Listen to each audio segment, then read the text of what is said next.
नमस्कार भक्तजनों, शाम्ब सदाव शिव। आज मैं आपको हिंदू धर्म में हर छठ का खास महत्व है इसके बारे में बताने जा रही हूँ। यह भद्र माह के कृष्ण पक्ष की षष्ठी तिथि को मनाई जाएगी। इसे हर छठ, हल छठ, ललई छठ के नाम से भी जाना जाता है। इस दिन बलराम जयंती भी मनाई जाती है। मान्यता है कि इस तिथि के समय भगवान कन्हैया के बड़े भाई बलराम का जन्म हुआ था। इस कारण इस दिन भगवान बलराम की पूजा का विधान है। हर छठ और राधा छठ व्रत करने से संतान की लंबी उम्र होती है और परिवार में खुशहाली आती है। पाचांग की माने तो भद्र माह के कृष्ण पक्ष की षष्ठी तिथि 14 अगस्त को सुबह 4:23 से आरंभ हो रही है, जो कि 14 से 15 अगस्त की रात 2:08 समाप्त हो जाएगी। हिंदू पाचांग के मुताबिक इस साल हर छठ 14 अगस्त को मनाया जा रहा है, क्योंकि सनातन धर्म में उदया तिथि की मान्यता है। हर छठ व्रत भगवान कृष्ण के जन्म उत्सव यानी जन्माष्टमी के पहले रखा जाता है। हर छठ के दिन व्रती महिलाओं को हल से जुती हुई धरती पर नहीं चलना चाहिए और न ही हल से तैयार किए हुए अन्न को खाना चाहिए। इस दिन साग सब्जी के अलावा गाय के दूध और दही का सेवन की भी मनाही है। भैंस के दूध की मिठाई और दूध दही का सेवन किया जाता है और पसही के चावल यानी भूरे चावल, ब्राउन राइस का सेवन कर सकती हूँ, क्योंकि ये चावल बरसात के पानी में, तालाबों में, गड्ढों में, खेतों में अपने आप उगाते। इसमें खेत में कोई भी हल चलाकर बोने की जरूरत नहीं पड़ती है।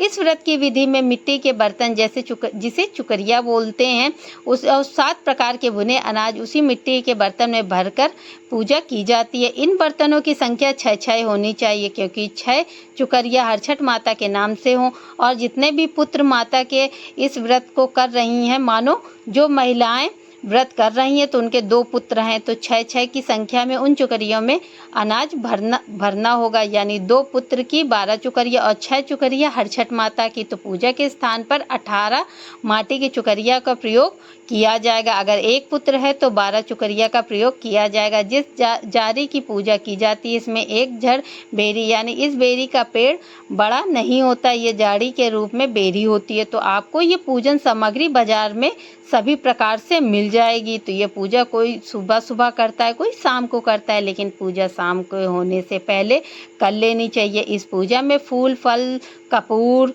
धूप, घी का दिया, अगर शक है कि घी गाय के दूध से बना है तो इसकी जगह आप आरती करने के लिए कपूर का प्रयोग कर सकती हैं। तो जब पूजा करें तो इन सभी चीज़ों को एकत्र कर उसी स्थान पर रख ले जहाँ पूजा करनी है और उसी झाड़ी के ऊपर पीली चुनरी चढ़ाएं। लेकिन जो पीली चुनरी है तो उसे सफ़ेद कपड़े से हल्दी से रंग के चढ़ाएं। छोटी छोटी 5 या 7 करके ऊपर आप चढ़ा सकती हैं और वहीं पर चुकरिया अनाज भरकर और कैलेंडर लगाकर आप कथा पढ़कर पूजन संपन्न कर सकती है। और अपने बड़े बुजुर्गों से पूजन की विधि पूछकर आप पूजा करें, क्योंकि सभी के यहाँ अलग अलग रीति रिवाज हैं। तो जैसे बड़े बूढ़े आपके पूजन करने को बोले तो आप उसी तरह से पूजन करें। तो सभी की बच्चों की रक्षा हर छठ माता करें। तो मिलेंगे अगली वीडियो में, तब तक के लिए शाम्ब सदाशिव प्रणाम।